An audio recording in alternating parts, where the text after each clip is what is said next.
Em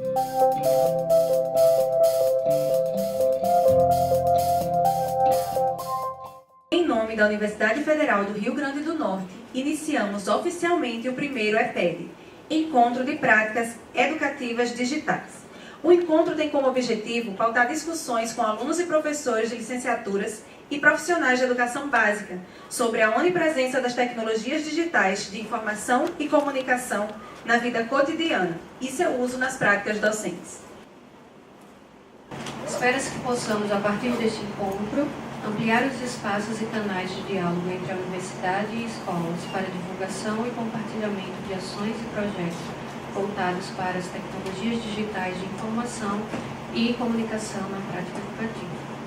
Convidamos nesse momento a coordenadora geral do evento, a professora Cibele Martins, e convidamos também a diretora do Centro de Educação, a professora Márcia Gugel. Sejam bem-vindos ao primeiro encontro de práticas educativas digitais. Eu sou professora aqui do Centro de Educação, professora Cibele Martins.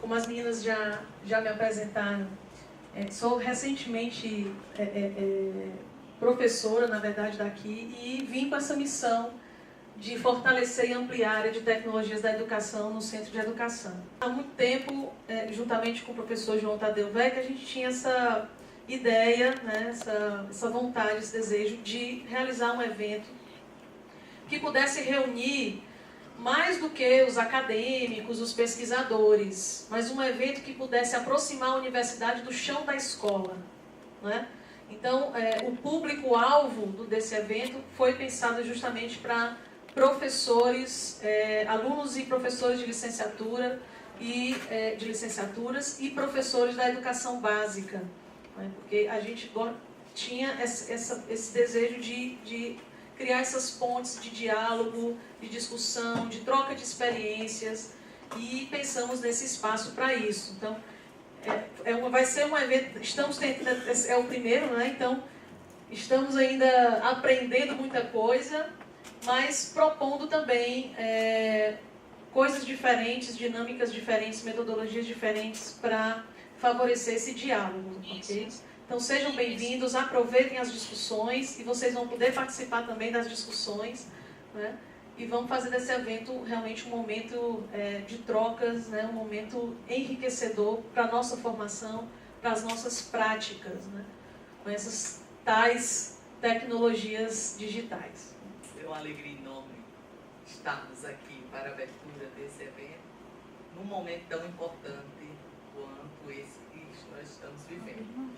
E importante por diversas razões, Eu acho que nós estamos hoje aqui na abertura desse encontro que trabalha com as práticas educativas digitais e comemorando 40 anos do programa de pós-graduação, que começou com a área de concentração em tecnologia educacional. Então, essa discussão foi encaminhada, inclusive, no retorno do grupo todo. O professor Armando pode até contar um pouco mais da história, mas do grupo que saiu para uma formação no INPE, não foi? E quando voltou o professor Arnon, o professor Castro, o professor Campagnoli, a professora Jomária e vários professores, se reuniram e criaram em 1977, e começou a funcionar em 1978, o Programa de Pós-Graduação em Educação, com a área de concentração em Tecnologia Educacional. Quando eu era aluno de pós-graduação, estava mestrado, doutorado, depois fiz doutorado com o professor Arnon, ele e o professor João Tadeu tiveram a ideia de lançar uma revista científica sobre novas tecnologias em comunicação e educação, essa interface. O nome foi Projetos de Meios Tecnológicos em Educação Universitária. Isso foi há 10 anos atrás, exatamente 10 anos atrás, tempo passa rápido. E eu participei da parte tecnológica. Hoje eu não seria mais capaz de fazer isso, porque a internet mudou. E também a internet mudou, a infraestrutura mudou, e o conhecimento que eu tinha 10 anos atrás, hoje não é muito, não serve. porque, você veja, a partir de 2009 tivemos o fenômeno dos sites responsivos, que respondem às diferentes resoluções de tela. E o que acontece é que os sites que eu aprendi a fazer hoje já estão supérfluos, né? Não dá para fazer uma revista. Mas enfim, na época eu sabia, na época dava, e eu fui construindo a revista seguindo as orientações deles. Tivemos também a ideia de fazer um podcast para cada edição. Isso não tinha em nenhuma revista científica brasileira, e eu suponho, estou meio por fora desse aspecto, mas eu suponho que ainda não temos em outra revista científica brasileira. Eu tive essa ideia porque eu já vi que, na época, jornais como revistas científicas como Science, JAMA, Nature, todas elas, há 10 anos atrás, já tinham um podcast a cada edição. Então, a nossa ideia era usar esse podcast para fazer entrevista com autores.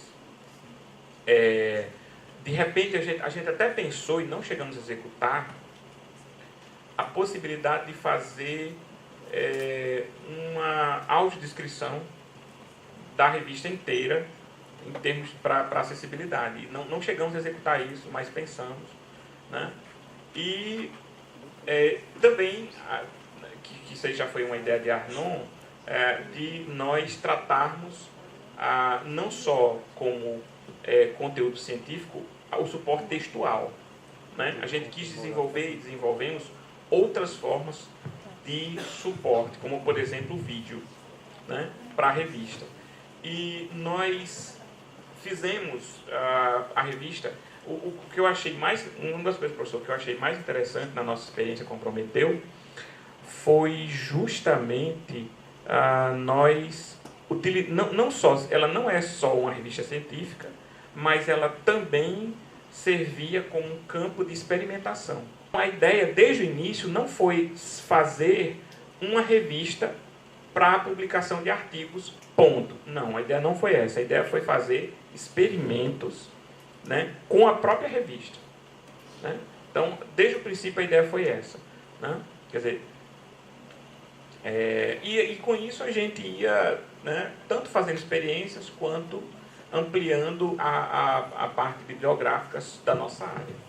Então, eu já passo a palavra para o professor Arnon, já pode até continuar a conversa, né, já que agora a gente vai justamente falar sobre esse assunto, essa sociedade mediatizada, midiática, e essa necessidade, né, de formação das pessoas para se prepararem para lidar com esse tipo de sociedade. A tecnologia não apenas transmite a sociedade, ela também produz a sociedade. Então, boa parte dos nossos problemas relacionados com a política é o fato de que a política hoje é definida, conceituada, discutida e controlada através da mídia. Então, eu acho que isso a gente tem que discutir. Não é possível que as universidades abram mão de discutir a mídia, certo? Esse foi um dos pecados da universidade brasileira, foi achar que a mídia não era uma coisa importante o suficiente para ser discutida na academia. Então, ou na escola, né? Então, eu acho que está na hora da gente recuperar o tempo perdido, está na hora da gente começar a fazer uma discussão com profundidade da mídia que nós temos e de que papel a escola pode ter em relação à mídia, com relação a essa sociedade midiática e mediatizada. Tá? Então, esse é o primeira abordagem, a importância desse tipo de atitude diante dessa sociedade mediatizada e midiática. Chamo a atenção também de que a escola não é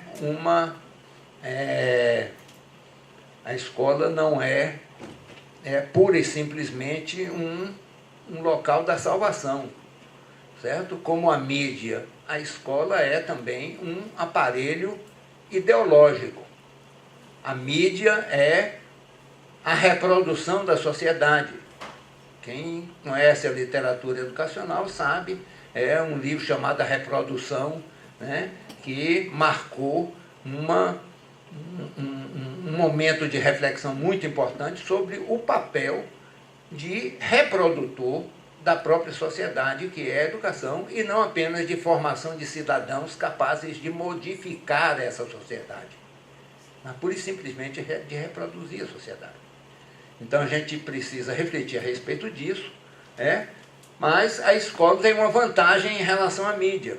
Eu, quando fazia o doutorado na França, foi um momento assim de uma explosão editorial muito grande, em que se refletia a respeito da escola como um aparelho ideológico. E não somente se denunciava e evidenciava essa forma de atuação ideológica da escola, mas também se falava sobre o fato de que na luta de classe a educação tinha um papel reprodutor, certo? Mas também era o lugar onde era possível a reflexão sobre a luta de classe. Então, esse fato era um fato muito importante. Vários livros foram produzidos sobre isso, a educação numa sociedade de classes, como era o figurino, como se esperava o funcionamento. E quando eu cheguei ao Brasil, o Brasil estava inundado também por uma explosão editorial em educação, exatamente sobre esse fato. A escola é um aparelho ideológico, a escola é reprodutora de uma sociedade de classes, e esse papel era preciso se estar vigilante com relação a isso. Os telejornais dedicados fundamentalmente a expor feridas da sociedade no que diz respeito, sobretudo, à questão da segurança, por exemplo, tanto no plano regional como no plano nacional, de décadas para cá, das últimas décadas para cá, se desenvolveu uma tendência na televisão brasileira de que o jornalismo ele só tem audiência se tiver miséria, né? E isso, de certa forma, essa tendência, ao meu ver, vai um pouco de encontro no sentido de negação dessa ideia de que a televisão ela é, sobretudo, um instrumento de conformação social, no sentido de pintar, ou no sentido de descrever, ou no sentido de apresentar para o telespectador uma ideia de sociedade perfeita. A gente sabe que na telenovela isso é bem comum. Mas no telejornalismo, e principalmente nessas últimas décadas, como o senhor enxerga essas tendências e essa realidade da televisão brasileira atual? O Brasil sempre foi um país extremamente violento, e que a violência que nós sofremos hoje nem se compara com a violência histórica desse país, da formação desse país. Eu disse a ele, se você pensar que nós passamos 350 anos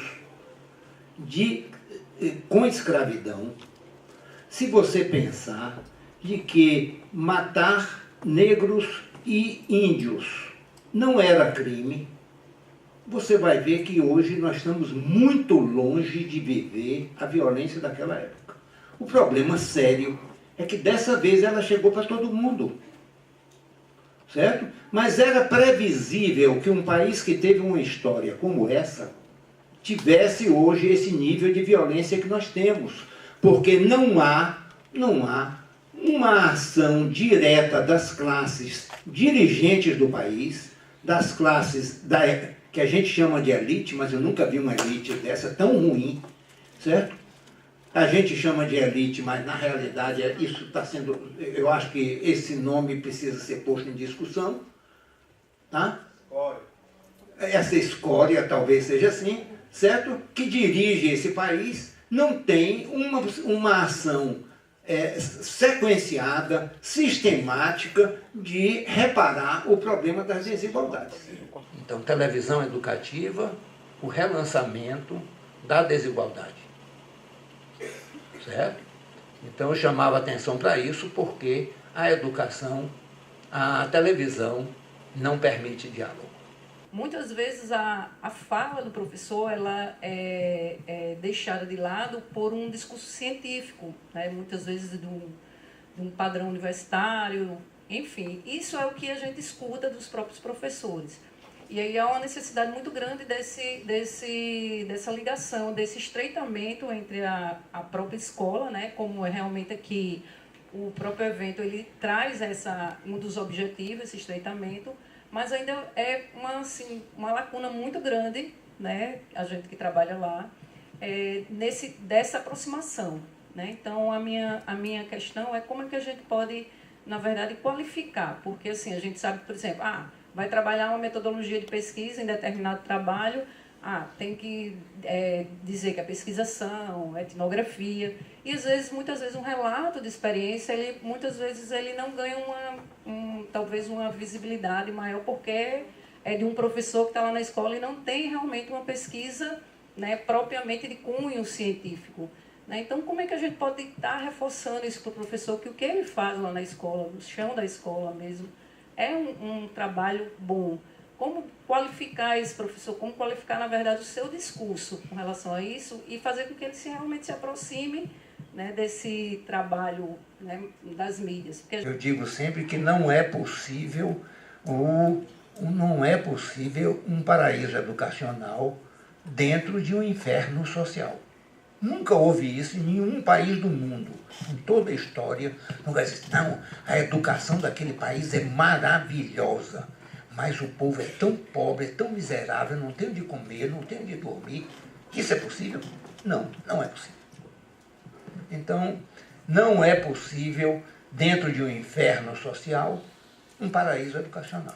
Então, a gente tem que cuidar da educação, cuidar da escola, mas, ao mesmo tempo, não esquecer de que as pessoas precisam comer 3 vezes por dia, de que as pessoas precisam ter um emprego decente, entre essas pessoas o professor, tá certo? É preciso ter onde morar, certo? É preciso ter padrões de higiene que implicam em custo. Então, você veja, se você me pergunta como é que o professor... eu me lembro, vou abrir um parêntese, quando o governo, não sei, foi Fernando Henrique Cardoso, criou a TV Escola, né? Criou a TV Escola, eu me lembro bem desse exemplo porque eu participei de um grupo que se reuniu na Barreira do Inferno, convocado pela Agência Brasileira Espacial, certo? Para propor ao governo de Fernando Henrique Cardoso, o lançamento de um satélite brasileiro com 50 canais para uso exclusivo da educação. Esse seria para transmitir para as escolas nos diversos níveis material produzido por centros que já tinham condições de fazer isso, inclusive a nossa TV universitária, certo? E esse foi feito um documento, esse documento tinha aspectos técnicos, que dessa discussão também participava pessoal relacionado com o problema de lançamento de satélite, de captação de sinal de satélite, etc, etc.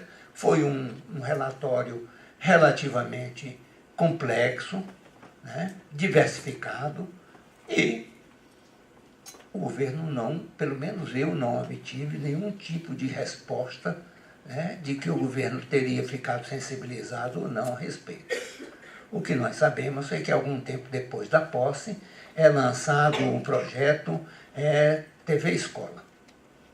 Esse projeto não levava em consideração as sugestões de material produzido nacionalmente, contratou e comprou fora do Brasil muitos vídeos para passar para as escolas, certo? Confesso que muitos desses vídeos eram de muito boa qualidade e com muito boas propostas, certo? Mas era assim.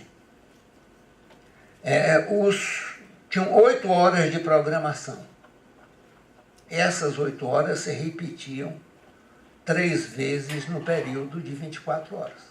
O Rio Grande do Norte, ele é pioneiro em uma série de situações ligadas à educação muito importantes.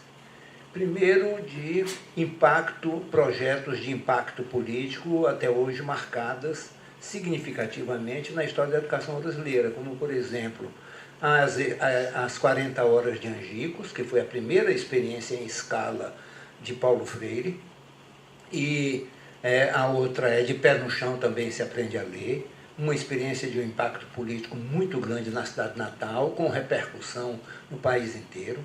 Tivemos projetos de sofisticação tecnológica na época, muito grande, como, por exemplo, o uso de satélite e televisão em educação no projeto Saci. Tivemos, no fim da década de 50, o melhor uso de rádio em educação que já se fez até hoje no mundo, não foi somente no Brasil, que foi as escolas radiofônicas do MEB, certo? Tivemos, como foi mencionado por Márcia, a primeira área de concentração do primeiro mestrado da universidade foi tecnologia educacional. Portanto, nós temos um protagonismo importante no Rio Grande do Norte na área de educação e particularmente na área de tecnologia. E o relançamento dessa revista é uma forma, inclusive, da gente tentar dar um instrumental para que essas coisas continuem sendo feitas e divulgadas pela Universidade Federal do Rio Grande do Norte.